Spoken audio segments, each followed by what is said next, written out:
up to athletes like Branch and Johnny, you know. So to be able to come out the first time, man, I was super pumped and excited. I didn't really know what I was getting myself into, but I knew it was going to be awesome regardless. And it definitely exceeded my expectations the first time, and really every time I've been here. Throughout the year, I prepped for, right after that, right after we met, I started my prep for the Olympia. And, you know, I had a slightly different attitude in the beginning of the year. You know, I was very, very confident, and not that I'm not confident now, but I don't know. It was a strong season, and I put everything into this prep, and I didn't get the outcome that I expected. So that was a big shocker to me this year. You know, I know all those the top 5 guys, they all expected to win. Yeah. You know, there's only one winner. And for me, I guess I maybe wasn't quite ready to take that second place. However, I knew, you know, that me being me, you know, I'm a professional first, and I know that people are watching me and looking up to me just like I'm looking up to guys like Branch and Johnny, like I mentioned. So I had to, you know, I acknowledged that, you know, during the time and even after my second place finish, is that I knew that I wanted to inspire people and motivate people and be the role model that I always preached that I wanted to be, right? And so I had to walk the walk, not just talk the talk. And so, given a couple months now, I've registered everything, and you know, I'm ready to go. I'm still very, very confident, like I said, but again, like slightly different attitude. What do you think people learn from you when you didn't get the results that you wanted? Well, I always promised that I would be a gracious winner and gracious loser. And I think that a lot of times now in sports you don't see that. And I think that, you know, I can be that role model that I wanted to be and always have. I think.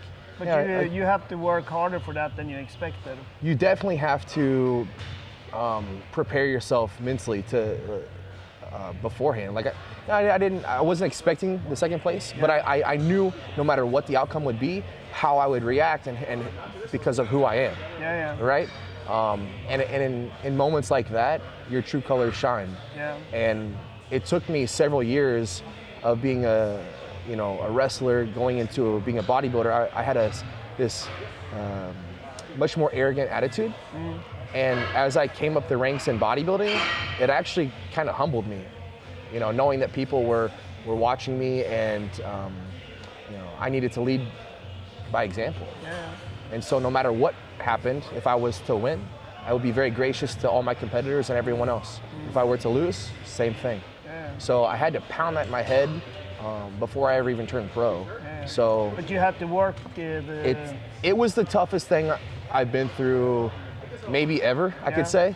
It really rattled me, to say the least. And it took several weeks afterwards to go back home to Indiana, to my roots, to be with my friends, to be with my family that's always supported me, and you know, to get my head back straight. And now that's where I am today. I feel like the last several weeks, I'm back to my normal self, and like I said, I have a different attitude. Still very confident with this year's Olympia competition season, but and that's good. And we had some talks after the show in Vegas, and what was your takeouts from those talks? It was definitely a character builder for sure. It's weird because you never want to, you know, place second or anything less than first. But I'm actually quite thankful for it, really. You know what I mean? Because in the longevity of my career and my life, it made me a better person. And again, I had to go back to the people that really have kept me grounded, which has made me a better me, right? So again, you never want to play second. That's really the shittiest place to be, but I'm also thankful for it moving forward. And I can be a better person, which will make me a better athlete as well, right? So, that's good. I think I said a few things after the show that I think, about how the real champions are how they are. It's kind of it's almost like it's more value to hear them how they deal with defeat, and that's how you become like a long-term champion, versus having a short and really straight career, like top all the time. And I know from when we got together with Branch and Johnny the other day, and we talked, it was a little bit funny because he was kind of like reiterating without us even talking about it. I feel like he was speaking straight to me. Yeah. Okay. And that's why I was just like all ears, like just focusing straight on what Branch was saying, because he's been there. Yeah. And he also talked about being on stage and not being at his best, and how it was quite embarrassing to him, and he would never let that happen again. And that's kind of how I feel, because everything through this year's Olympia prep went very, very smooth until the day of the show. And I feel like, and not that I'm not proud of what we brought, but I knew I could have been better, right? And so... Yeah, I saw some pictures, of course, before the show and everything, and you looked different. Amazing. Yeah. Looked quite different, huh? Yeah. And it's all learning experience, and I said it before that I don't know why. I want to say that I was nervous backstage a little bit, not because I didn't think I was going to take the title. I was a little bit nervous because I wanted to seize the moment. I had never been in this position to be a world champion before. This is something I've dreamed about my whole life, right? Even before I knew what bodybuilding was, I always wanted to be a professional athlete and a world champion. As a young kid, I don't know why, it just was something I always aspired to be. And this was the moment, right? Yeah. I'm backstage, I'm pumped up, everybody's actually pumping me up backstage, letting me know like, hey, this is your moment. And I thought to myself, as soon as I step on stage, I have to seize the moment. And then that's kind of what got me shaken up a little bit, to be honest. And that's never happened to me. And I knew when it happened, when I thought to myself, okay, here's your moment. I said, why are you thinking like that? Uh-oh, what? It's like a snowball effect, to where it was just like, now I'm in my head, and I know I'm in my head, and all of a sudden it's like, you go out and you do your best, you perform, and I ended up placing second. Yeah. No, I think it's important to always be a professional and work on all the details. The devil is in the details. Right. But I was thinking about that this morning, like when I was driving over here to catch up again, and I was thinking like get too far ahead of the actual development of things is not a good thing. It's like I wasn't ready, right? Yeah. Like I thought I was, but I wasn't. Yeah, exactly. Right? Yeah. Again, I wasn't nervous that I'm not. I didn't think I was not ready for it. I was just like, okay, here's my moment, and I have to seize it. And then you get in your head, you start thinking, okay, what if I do this? What if I do that?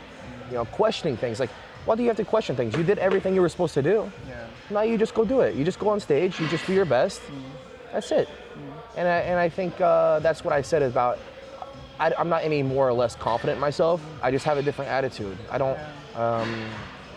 I know that that's not going to happen ever again. Ever again. So. Yeah, I think it's like different. Like if you've done 5 shows in your life or 50. Exactly. I think that's the whole difference. I think there should be much more of a like whatever happens is a bonus. Exactly. When it's 5 shows versus if it's 50. 50s is like then there is ups and downs and there is experience in the game. Right. And if it's like in the start of the career, I think it's important to kind of like be checked. Yeah. You know what I mean? Yeah. And nobody wants that. Yeah. I'm not going to sit here and say I ever wanted that. Yeah. But could you imagine if that didn't happen? Where would I be up here, right? Yeah. Right. So the discussions we had on Sunday. Very valuable to me. Yeah, and I was planning to have them regardless of the outcome. Yeah. I'm sure we would have had a much different conversation, right? Yeah, exactly. Right? Yeah. But again, I never want second, I never want failures in my life, right? But it does develop who you are. It builds your character, and I'm very thankful for that. So. Yeah, and to me, working with GASP and Branch and Johnny and these type of people for so many years, for me, like how we handle, defeat is much more about GASP and being relentless. Yeah. Because if you can't handle defeat, you can't be relentless. Yeah. It's kind of like if you're always winning, then where's the challenge? Yeah. Right? And how do you, if you're never getting knocked down, how do you get back up? Exactly. Right? And that's kind of like the whole spirit about GASP, Yeah. is to be knocked down and Yeah. still get up and do it again. Yeah.